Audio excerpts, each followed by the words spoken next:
আসসালামু আলাইকুম।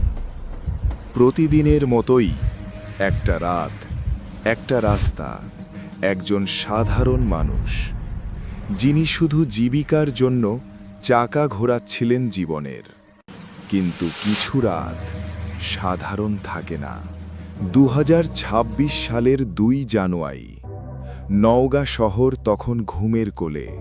বালুডাঙ্গা বাসস্ট্যান্ডে ইজি বাইক নিয়ে দাঁড়িয়েছিলেন মোহাম্মদ শফিকুল ইসলাম। রাত ৯:৩০, ৫-৬ জন যাত্রী, ব্যাগ আর বস্তা হাতে। গন্তব্য পত্নীতলার মধইল। সবকিছুই স্বাভাবিক, কিন্তু অন্ধকারের ভেতর অপেক্ষা করছিল ভয়। বেলঘরিয়া মোড় পেরোতেই হঠাৎ থেমে যায় সবকিছু।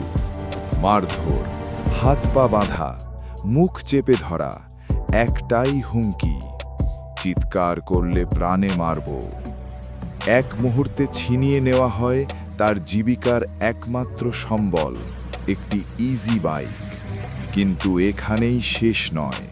ভুক্তভোগী দাঁড়ান আইনের পাশে। পত্নীতলা থানায় মামলা। ঘটনার গুরুত্ব বুঝে নওগাঁ জেলা পুলিশ সুপার জনাব মোহাম্মদ তারিকুল ইসলাম মহোদয় দেন কঠোর নির্দেশ, দ্রুত ব্যবস্থা চাই।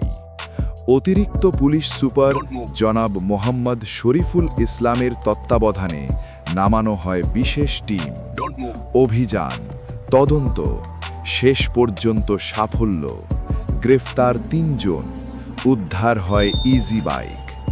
এই ঘটনা আমাদের শেখায়, অপরাধ লুকানো যায়, কিন্তু আইনের চোখ এড়ানো যায় না।